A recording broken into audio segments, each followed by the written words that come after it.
Hey everyone, welcome back to the channel. So today my guest is William Russell Photography. So we're going to do this thing with conversation. It's just going to be a conversation of topics. We've got my Star Wars bucket over here with all kinds of things that he came up with ideas, I came up with ideas, and they're all relevant to the photography industry and just wedding industry in itself. So it's from two photographers. We're going to talk about things that we've had to deal with, things that are relevant to the industry and trends that are happening and trends we wish would go away.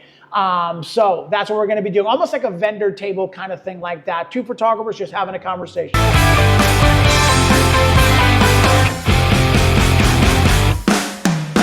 We're going to start with, this is William Russell.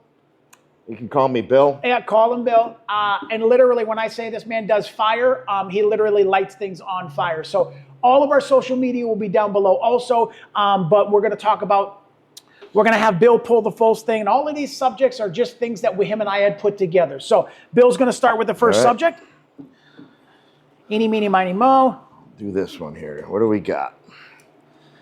The role of technology in creating professional photographers. So read the top line again. All right, top line. The role of technology in creating professional photographers. All right, the role of creativity. I'm going to have you start with that. Well, I think it's making it very easy for people to claim professional status. You know, the filters, the ease in which people can just have that technology, and all of a sudden, after a week of buying a camera and a kit lens at Best Buy, they go out and all of a sudden they're in business charging people whatever they charge and claiming that status. That is a tricky, I grew up with getting a camera when my son was in the hospital. So I knew nothing when it came to photography. I taught myself everything. So I do not have a degree in photography or a degree in any kind of film, anything when it comes to that. So I have started with a digital camera. I moved into mirrorless cameras, but the digital camera I feel like is where that catapult from film to digital. The people that came from the film and went into digital or just went out and bought a digital camera just put themselves in the category of, and not everybody does this. Not everybody jumps into starting a business in right. And I understand that. So I'm kind of guilty of not having a degree also, but everything that I've learned online and everything else like that, it took me many, many years. But that's what I'm saying. Me as well. I didn't jump into this and say, hey, you know, I'm going to start a business after buying a camera 2 weeks ago. Yeah. This was like 8 years of just learning. Yeah. I went to school for digital and graphic design, had a couple photography courses within that. Yep. So before I jumped into the business, it was years and years and years of just learning something. And I still have a ton to learn. Yeah. I agree. And I feel like you've always had a camera in your hand, though. You've been doing photography for a very, very long time with the intent of just taking pictures and documenting things. It never turned into a business until later on in life kind of thing. We're going to talk about that another time, about how you came from photography and jumping from, you know, your full-time job still doing photography to where you are now. And same thing with me also. We'll make that another video. We're kind of similar. We very somewhat similar. So the last thing I want to address about this is AI has made photography for individuals very, very easy nowadays. Adding filters. And once you said that, I was like, oh my God, it just triggered that thought. There is so many filters out there that you can run through Lightroom and just apply that filter to your photo and it looks professional. Lightroom's presets, all that stuff. But in all reality, you couldn't do that editing at all anyways on your own. Right. I do all of my own editing. Right. I don't add any filters except for cleaning things up, sharpening things up, and that's it. I don't add sepia. I don't add white. You know, the whole what's the light and airy look, Right. things like that. Yeah, Those that's are not for all a me. lot of times filters where they mute the greens and things like that. Right. And I don't do that. So this is what this is talking about is going to the park, taking pictures of a family that you just bought a camera last week, you get paid, you go home, you put it in the computer, you click on one preset, and then you deliver that. That technically is a professional image, but it's the image, and what you added as a filter was not even your style. It was somebody else's style that you liked, and now you made it yours. Right. When the basic foundation of it, you should be learning how to do editing on your own. Exposure in camera first, then adjust your exposure in there and fixing things like that. Composition, all that Composition, stuff. white balance, all that different stuff like that. Then start adding presets if you feel like that's going to be your style.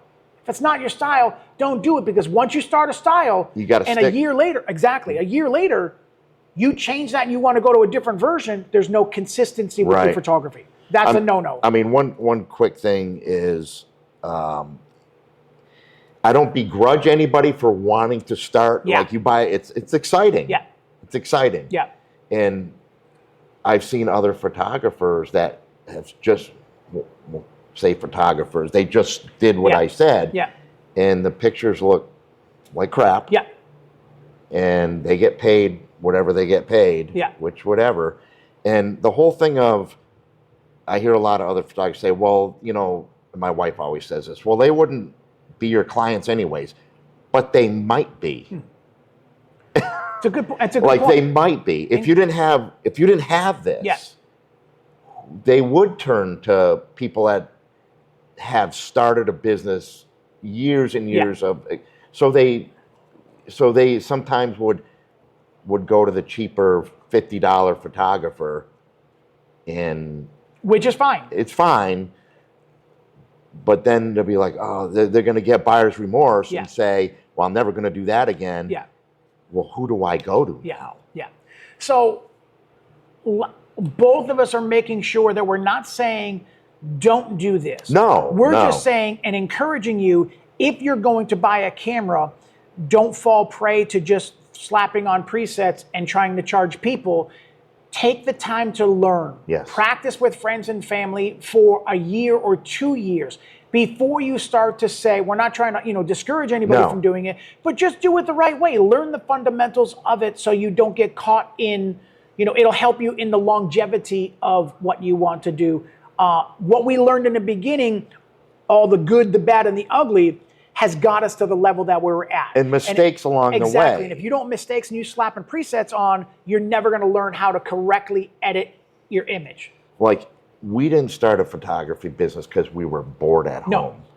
And I see a lot of that. Yeah, that's a good point. I see a lot of Yep. that. Whatever somebody's home life, or they're bored. Well, Yep. I'll just, what? Let me be a photographer. It's more than that. Yeah, there is more than that. All right, I think we've got that subject done. Cool. All right, my turn. So we're going to Pick a good one. We're Pick going a to good pick one, from the Ron. bottom one. So, and I don't know which ones he wrote down, and he doesn't know which ones I wrote down. All right. Influence of social media on photography. boy. I'm going to let you start with this one here. The influence. Okay. Influence on social media Social and media. photography. I think it's good and bad. I agree.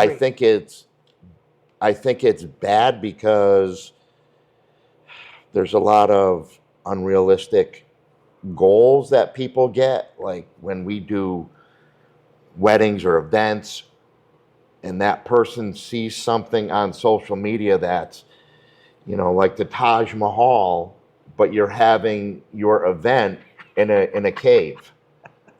Okay? You can pull it off if you have enough money. You can bring in the lighting, but there's unrealistic. Going back to the last thing we just talked about, experience comes in with that. So you have to know how to light rooms. You have to know. So if somebody doesn't have the nicest of venues and that's all they have, there's no poo-poo and knocking any of that. Right. Just make sure your photographer can come in and give you the best images that you possibly can. And you have to, you don't have to do it quick, but you have to kind of do it quick. You don't have hours to figure it out. No, you don't. Minutes to figure it out. Yes. Because the second that wedding couple starts the second they figure out you don't know what you're doing and you're winging it, very unprofessional when it comes to that. So agreed. influence of social media. This is where everybody says the same thing. Everybody's life on social media is it's the highlight reel of what we do. It is. When you go on your vacations, kind of thing like that, wife, kids come along, you're going to post the best of the meals and the things you did. Check out we went here and we did this. And filters. And adding filters. And then reality sets in that, 40% of the time or 50% of the time, everybody was arguing about what they were going to do, or they didn't want to do this and they didn't. Well, nobody's going to post that. Right. So this is where the influence of social media. We only show the best. Right. We only show the best of what we want to show. And I'm guilty of it. I only show the best images from my wedding. I don't show the ones that somebody's eyes were closed or anything like that. So the influence of social media, it is your presence. It is your brand. It is your business card. It is your digital business card. So as a business owner, when people come to your website and or your social media or your Facebook or TikTok or whatever it is, when they come there, what do they see? That's the influence. That's where the influence is, right there. I agree. It's on them seeing this. And you have to have it these days. You have to have it. No matter if you hate it. Yeah, it's a necessary evil. Like not a lot of my day, but a portion of my day is after this, I have to make a reel. Yep. Okay. I have to post stuff. Yep. It's just, you have to have it nowadays. There's no phone books now. No. Okay. I don't have the money for like a billboard. Nope. So what's the next thing? Yep. Your social media, your website. Yep. Now, if you don't pay for ads, how much is social media? It's free. Why are people not doing it more?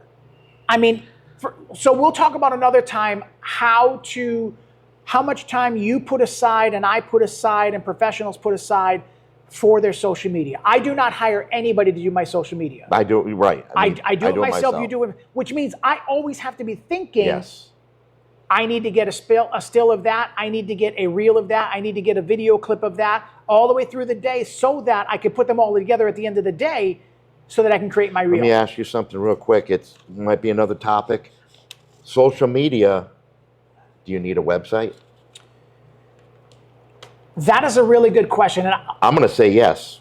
I'm going to say yes only because as free as social media is, it also can be temporary. Yes. When you see somebody that has an actual website with page about pricing, investment, galleries, portfolios, there's an investment 100%. that comes in on that. That sets you aside from just having an Instagram account and showing really cool pictures and having a legit website. 100%. Sorry, we're not going to mention any names. Any website, we'll cut that out. There you go.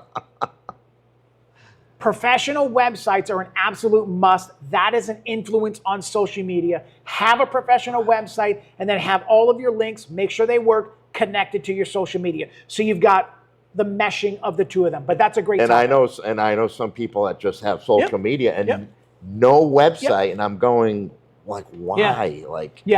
Websites are an investment. Websites are an investment. They take time to update them.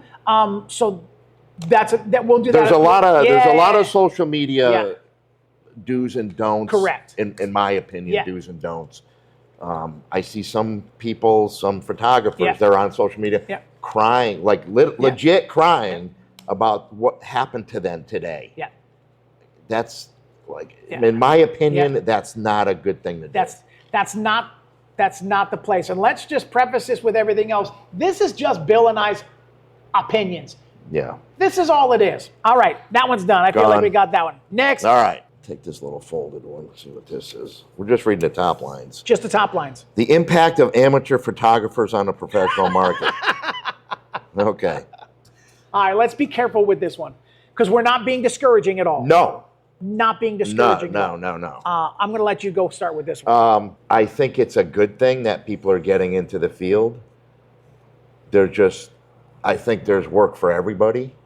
100%. Right? And no matter what it is, I do a multitude of things. You know, maybe not great, but I'm like a good phone. I Yep. can kind of do everything. Yep. You know, there's so much to learn in this field. So amateur goes back to going and buying your Best Buy camera with a kit lens and start shooting whatever you want to shoot, birds, sports, whatever the case is, friends, family, like that. And then progress through a progression, whether it's formal college, if you want to go to some college and just take photography courses, to take social media courses. My son starts college tomorrow. He's got a podcast. It's kind of funny. He's got a podcast course. Back in our day, when they invented college, we had beepers. Yeah, right. They didn't have a podcast course, but now I think there's more for amateurs to help them get to that level. Yes. Information-wise also. Yes. Lots of information now that we never had Never before. had, no. I was learning from books Yeah. and magazines and things like that. That's how I learned my photography. Standard Photography magazine. Yeah. All right. So this is not meant to discourage anybody. This is just, you do not become professional overnight. You do not become professional in 6 months. Right. There is a progression. There is a time that takes to get to that level of being better and getting better. Expect to make mistakes along the way. There's a fine line between amateur and the cusp of professionalism. I used to have somebody tell me that I was not a professional photographer unless you were doing it full time. I've heard that too. And I completely 100% disagree with that. I do too. I just disagree with that. The level of your quality should determine what you're being professional and amateur. Not still having a full-time job, because I'd still have a full-time job right now if I could. Right. And you'd still be there if it wasn't so bad for you either. I'd still be there. Right. So let's be honest about it. The quality of your photography is what determines amateur and professional. Right. That right there is all the only thing. Not if you still got a full-time job. You can have a full-time job and stink at your full-time job. And are you a professional? You're a point. Professional, but you stink at whatever you're at the doing. job-wise. But same thing with photography. It's one of those things that you can have a full-time job and your photography is kind of okay, meaning you could tell the difference between a professional image and an amateur image, okay? You could still tell the difference. Cell phones are getting really good. They are. But you could still tell the difference between a professionally, Mark IV, Sony R resolution of 60 megapixels. You could see the difference in the quality of cell phone pictures and high-resolution images. Show up at an event with a cell phone. It ain't going to happen. I don't ever see that. I don't ever foresee that happening unless But it's what I'm somebody saying is, just for video. Yes. Yes, for video. You can get away with a cell phone Because at you a got wedding. like myself, 4K 60 Yeah. in log format, so I can color grade all that. But imagine showing up at a wedding with just your cell phone. Hopefully a bride and groom. That's another stuff. Hopefully the bride and groom would ask about what kind of. They would be equipment like, that you "Where's have." the rest of your stuff?" I've had people say, "How many cameras do you have?" We're getting off the subject here. Yeah.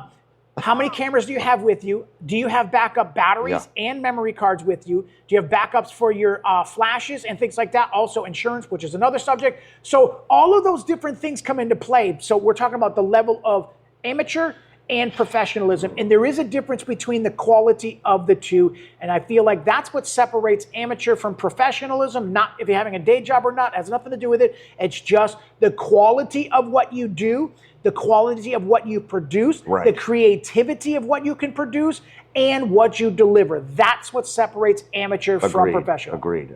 Yeah, in a nutshell, 100%. My turn? Go ahead. These are all subjects that we came up with. If you guys have subjects that you want us to talk about or ask our opinions on what we would do on this, leave them in the comments below. Bill and I will address the comments when it comes to that. But we're going to talk about, if you have something you guys want us to talk about, put it in the comments below. All right.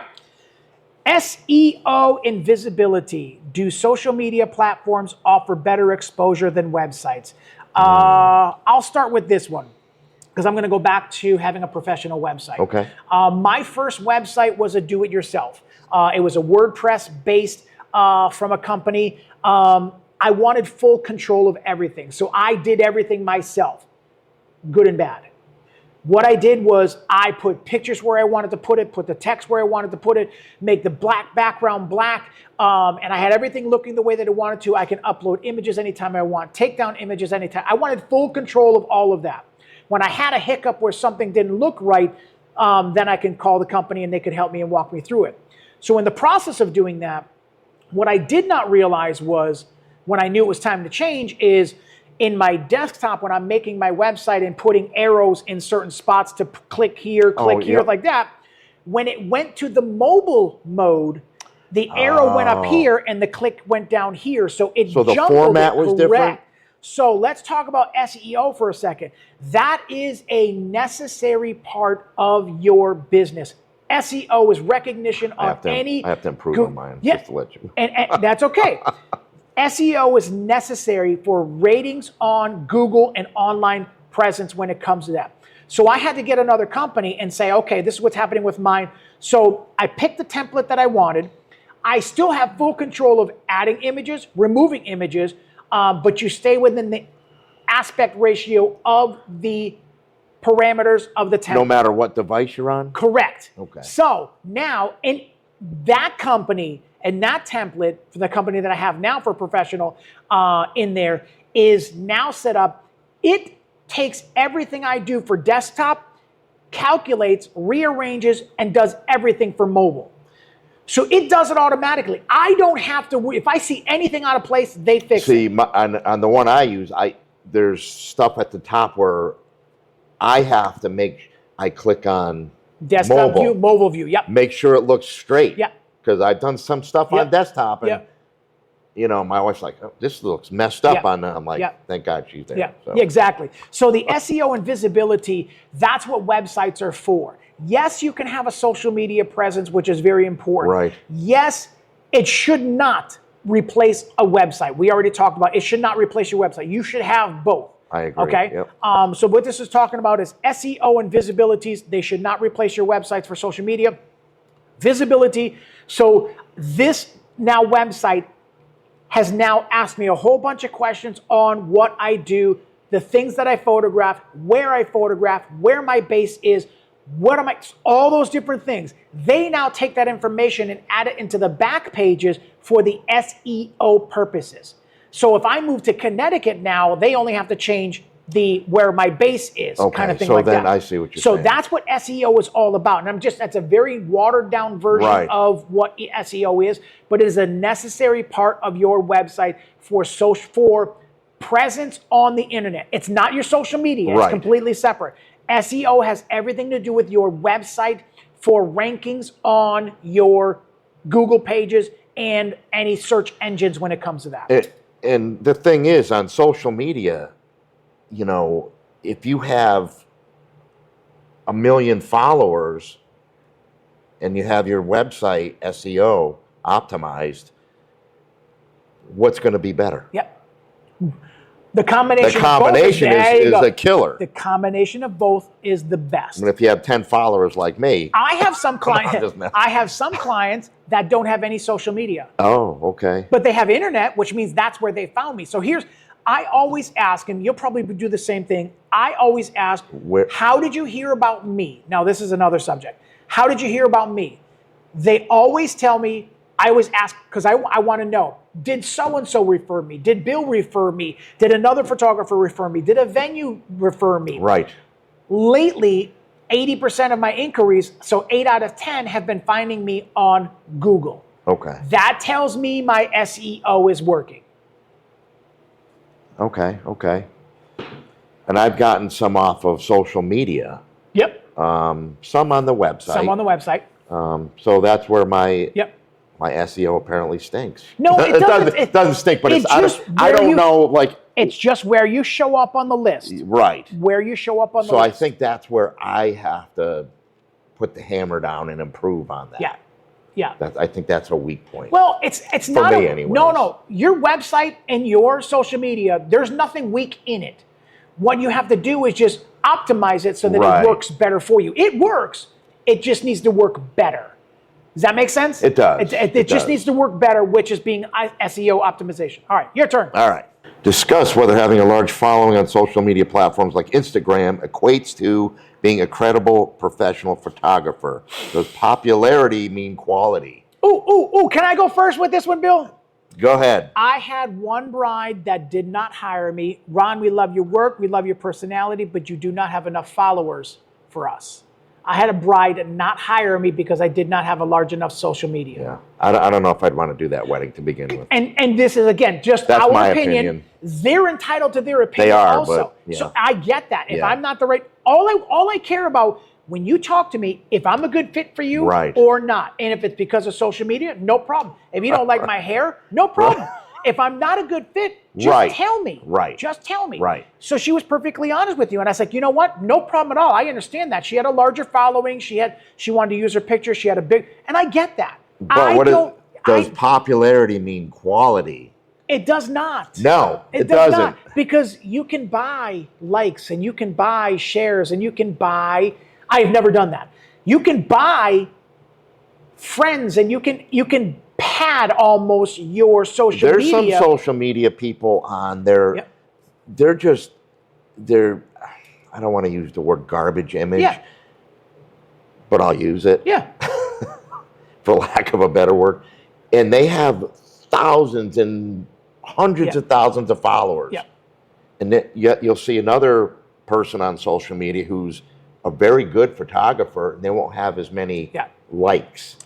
I would prefer quality over quantity. Yes. I want the people to follow me that want to be part of my culture and my community and hire me as a photographer, whether it's for families, high school seniors, or weddings. And those are all three things that you do also. So that's what I want people to follow me for. So when they hire me, I ask them, please go follow me on social media because I'm always doing tips and updates and things like that. Right. So I always want them to follow me when it's like that. So to answer that question right there, quality over quantity. I don't feel like it makes somebody more professional because they have 1 million followers.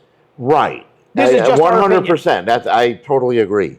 You have a famous actor who has Yep. millions and millions of followers. Are they better than somebody else? Great point. And are they even doing their own social media? True. They could. I do my own social media. What Right. I post, good and bad. I misspell a lot of things. That is what I do. I do this all myself. You do yours all yourself. Yeah. I feel like that's where we have an impression in our social media that this is true to us. I'm not having somebody rewrite my words and things like that. Nothing. This is all just straight. I mean, from me. would I like 1 million followers? Hell yes. But at what cost? But does it give you more influence? It doesn't. But does it gets you out there more? Here's the point. If we have 1 million followers, you got 1 million followers, and they're all over the world. Right. How many are going to hire you when you live in Southwick, Massachusetts, and Western Mass? Let's just do that. Because you live in Western Mass, how many people are actually going to hire you? Nobody from Alaska. Only the people that are in my area. In your area. So let's be Right. realistic. Don't be discouraged because you're not getting followers. The ones that are following you are the ones that like your work and they like you. Those are the ones that are going to hire you. Forget all the other stuff like that. And sometimes me, I have to remind Yeah. myself, like, well, somebody out in Oklahoma, like, Yeah. not driving out there, Nope. like, No. it's not cost effective. No.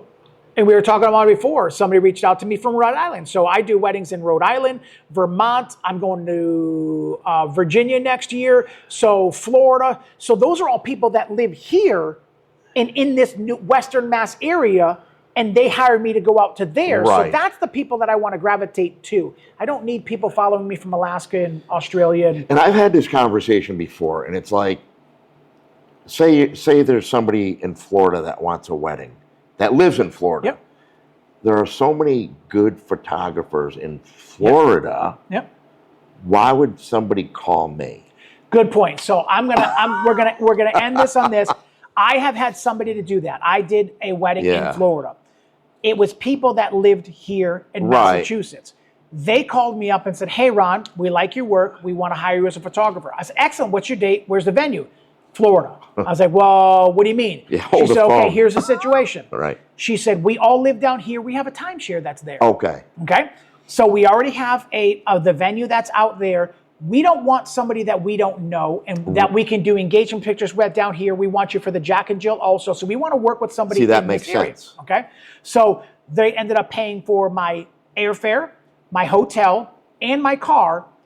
And I gave them, she said, just give me a price based on if I was doing your wedding here at a local venue. You didn't beat on the rental car, did you? No. Good. They paid for everything else. Okay. So then at the end of the day, when the wedding was all done, because there was a lot of people traveling from here, so they got a discount on the hotel, the airfare and stuff like that. Yeah, so they paid for everything. When we got to the hotel, everything was done. Everything was good. Came back home 3 days later. Went up a day early, did the wedding, came back the next day. And they hired me based on my price from here. After all the expenses of airfare, food, everything else like that, they looked at a photographer that was down there because they just wanted to see what the area was doing. Yeah, I was $1,700 cheaper, and I didn't undercut myself. Right. They're so expensive where they were looking to have it. It was right on the beach, right on a hotel, so there's more money in that area. Right. She saved money by hiring me and bringing me out there. So that's the only situation that I knew. Right. Somebody. So going back to that, somebody from Boca. Yeah. That lives in Boca 24/7, 360, they're not going to be open to, hey, look at this guy in Massachusetts. Look. And that's okay. There's plenty of other people that are hiring me around here. There is. All right. There is. All right. We've already touched a little bit on this, but we'll do it one more time. Sure. Website versus social media. Which platform better established professional credibility?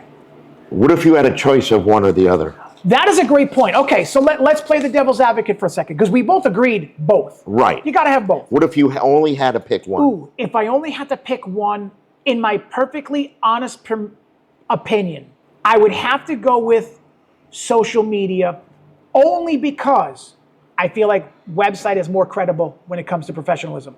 Social media, because I can share things, reels, video clips, pictures, more consistently on social media than I can on my website, because anything I add to my website has to stay within aspect ratios. I can't put video clips up unless they're embedded. So there's a limitation when it comes to that. I can put my YouTube video on there, but it has to be embedded and they have to do that for me. So I would pick social media only because of I can use it every day. I can change it every day. I can update it every day. Videos, clips, pictures, I can do everything all day long, and I am always doing something on my website, on my social media all the time.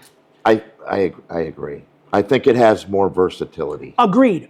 Like what you're saying, the aspect ratios, embedding your videos. Yeah, it can be done on the website. It's on. Look, I don't know how to do it. It's website this much, social media maybe. And another point, so I kind of there's puts it over even there. limitations with social media. There is. Because with Instagram, square picture, unless you add it from another thing like that. And a lot of times, my pictures and my landscape pictures are 4:6. Yes. So they're rectangular, aspect ratio of 16:9 if we want to get technical about it. When you put that picture in Instagram, it cuts it as a square. So you lose things. So there's limitations to social media also. And I do find that. You know, and in saying that, it is a little more versatile. And I guess easier. I don't know if I want to say easier, but all right, your turn. All right. The importance of light in photography. Ooh. Well, you need it. There we go. Okay. If you don't have light. Okay. All right. Okay. Yes. You're next. Right. Truth. Let's just delve into this for just a second. And I feel like this is 100% what's going to separate somebody from amateur to professional. Off-camera flash. 100%. Okay. Right there. So I got to be careful. I try and shoot natural light as much as I possibly can. But what do you do when the light in the sun goes down? As a natural light photographer, what do? You can only boost the ISO so much before you disintegrate the image. Yes. Okay. Even though the cameras are super good now. It's not the best effect because they don't have the dynamic part of adding off-camera flash. Right. So I'm going to stop right there for just a second. So that is the difference between a natural light photographer, which I'll do all day long. I'll incorporate the flash anytime that I want to do it when I want to be more creative. But that is the difference between a professional and amateur. No, shouldn't say that. You can be professional and use natural light all the time. I shouldn't have said that.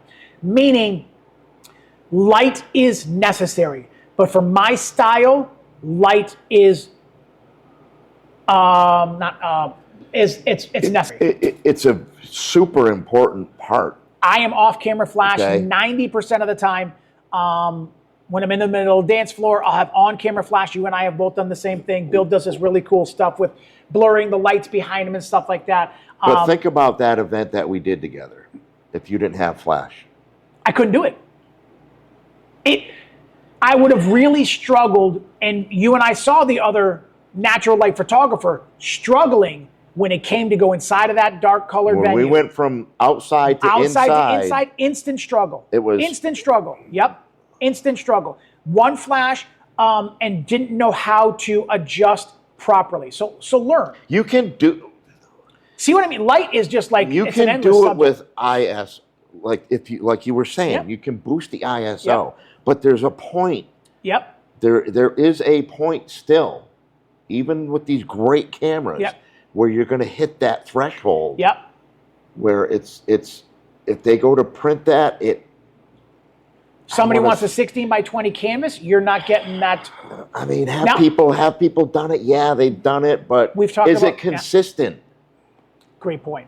Next, the other way to compensate for low light situations is adjusting the shutter speed. Sometimes I think, because I shoot a lot with flash, so if I don't shoot with flash, and you shoot low, you're going to get that. Correct. None of my second shooters that ever work with me, you don't shoot anything below 1/200th of a second. Never. Flash on, flash off. I don't care what it is. There is just that little bit of movement from here to here at 1/125th of a second. There's movement. And to me, I can't, unless it's purposely done with motion and you're trying to blur something, that's different. But somebody just moving a drink from here to here, you just don't. I got to preset my camera not to. Yes. And that's okay. So we're talking about light, though. Light is necessary. With no light, it's black. If you don't have any light at all, you ain't getting a photo. You ain't getting a photo. And there's a difference between low light situations and no light situations. Right. Then even if the light, this is where off-camera flash comes in. Even if the room is beautifully lit, nice lit chandeliers, ambient colors on the wall like you see with the uplighting, a flash a little bit to the right or a little bit to the left, pointed with a grid at a bride and groom, separates them. It doesn't blast the light everywhere. Right. It pinpoints it right to them. I see. That's what separates that professionalism and amateur where you spray the light everywhere. They don't blend into the background. Correct. Okay, I like to have my photos pop. They're a little They pop. They're a little. It's my style. A little more vibrant. Vibrant. That's a good way to say it. Yeah. Not like crazy, super nutty vibrant, but just a little more. So if I don't use that flash, I feel they just kind of blend in. Yeah. It looks like I took my phone. Yeah. Correct. So now I don't want that. The last thing about light now, a light on a subject, natural light, they will kind of blend in with everything else. Okay? Not in a bad way. It's just the way that it is. Because you're exposing for the highlights, which is usually the sky, which means something's going to be deep in shadow or something's going to be blown out. And this is where that balance comes in. Okay? Number two, flash on camera, whether it's bounced or forward, will put light on the person, but it's not going to separate them. It'll separate them a little bit. Oh, not as much. Right. The second you go off-camera flash, 45 degree, even the light behind them, they pop. There's a vibrance, there's a pop, they stand out, they come alive in those images. Some of them almost look three-dimensional. That's the importance of light. It is. It is. Taking a photo like this, 2D. Flat. Taking a photo, you start moving lights around. you start getting those shadows. That's my jam. That's what I love to do. And that's where creativity comes in. That's where creativity comes in.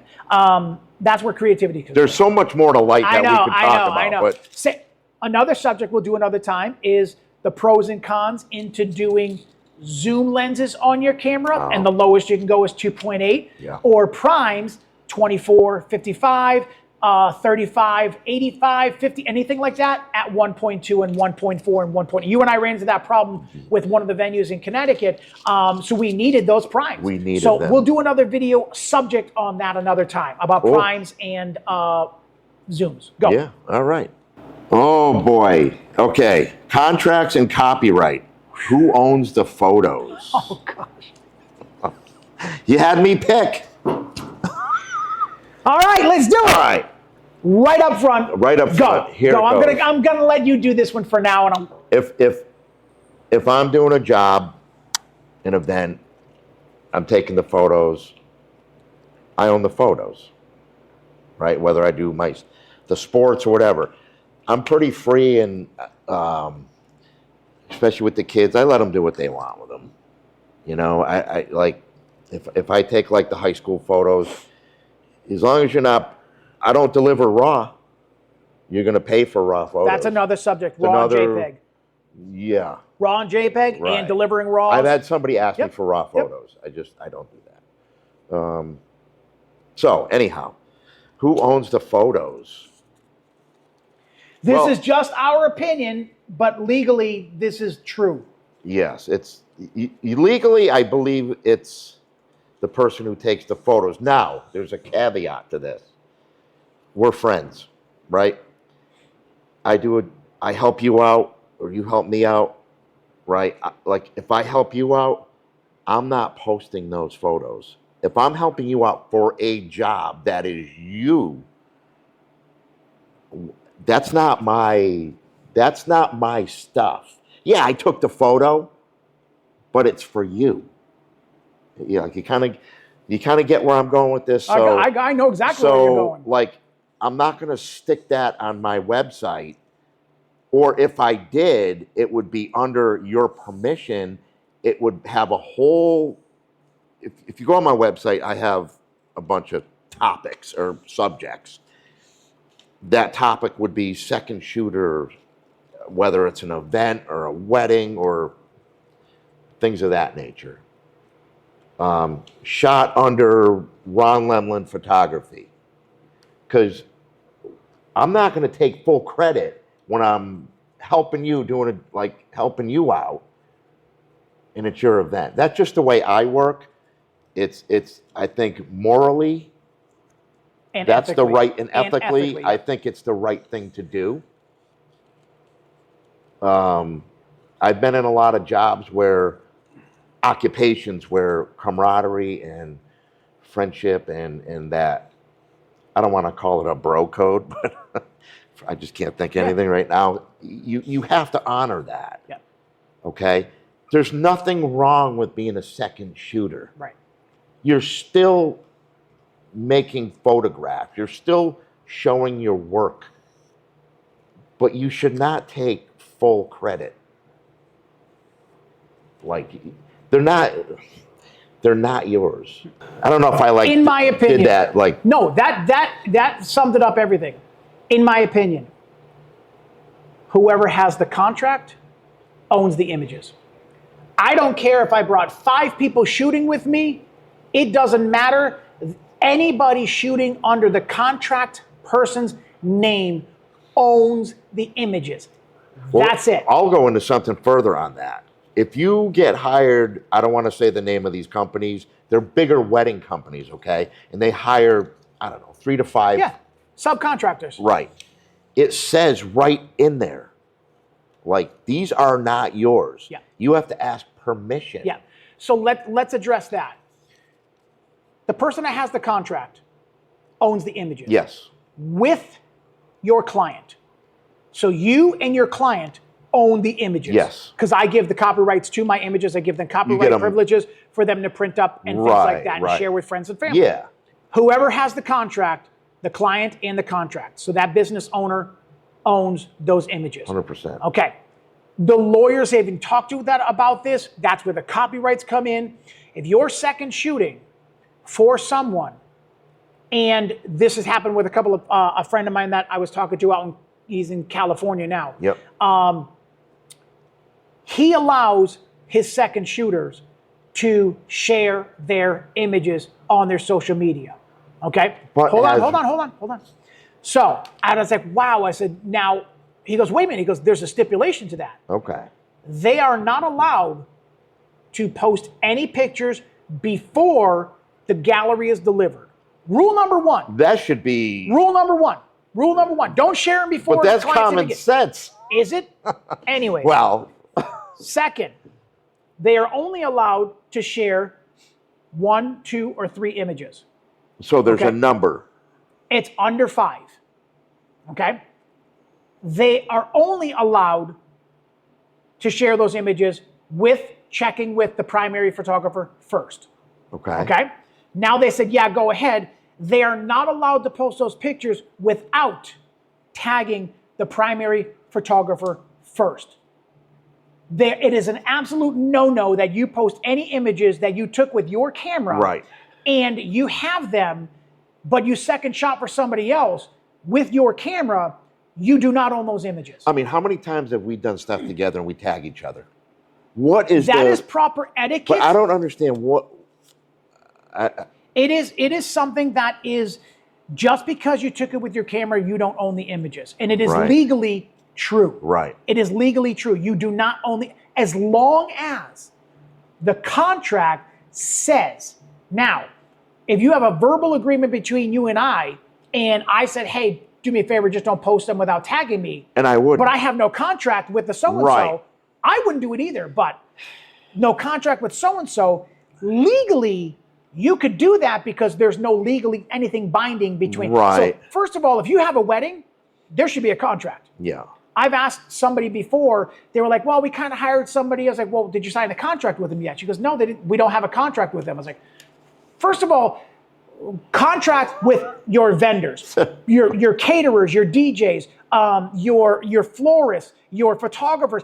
It just protects Everybody has both. a It contract. protects both parties. You want to know what you're getting in return for your money that you're getting. That way, there legally, you can go back and say, hey, I was supposed to have 75 flowers delivered to my wedding. You only and give me 20. brought 30. Right.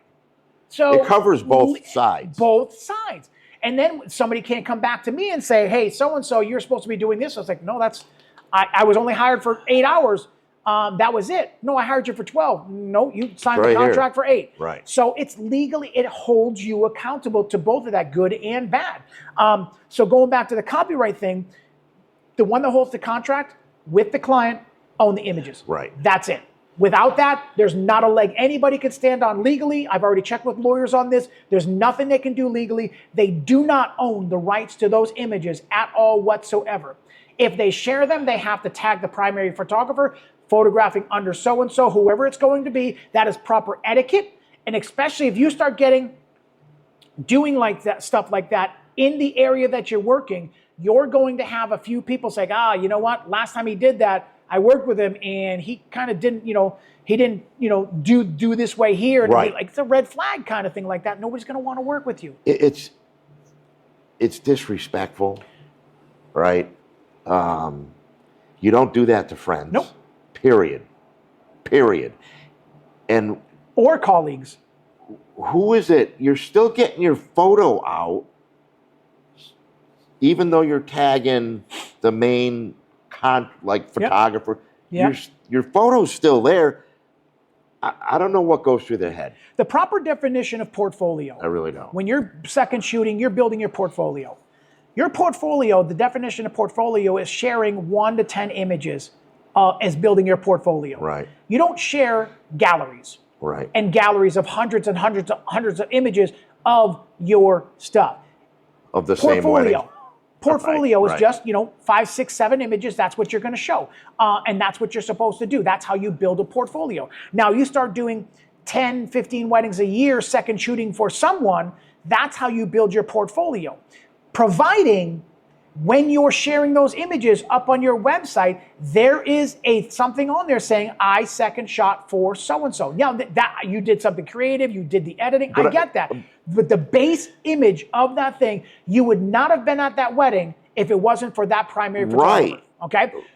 So we're helping you build your portfolio. We're not looking for recognition, but just recognize you wouldn't have been in that building if it wasn't for that primary photographer. You wouldn't be at that wedding if it wasn't for that primary photographer. You wouldn't have done 10 weddings with them if it wasn't for that primary photographer. That's why the recognition goes to the primary photographer. But what does it hurt? It doesn't. But you see what I'm saying? What does it hurt? It doesn't. And the wedding that you and I did in Connecticut, I actually had to talk to you and say, please share some of your images on your social media. No, I don't want to do that. It's not proper etiquette. You were about that. But I was like, but it's showing the work that you can do. It is, but and it's showing that you're working with somebody else as a second shooter. Okay, I think we threw that one out of the park. Yeah. I don't do that. Yeah. I don't know if it's just me. Like, I'm helping you. If I shot for other, if I shot for other, and unfortunately I don't second shoot for a lot of people very often. I wish I could. You don't have time.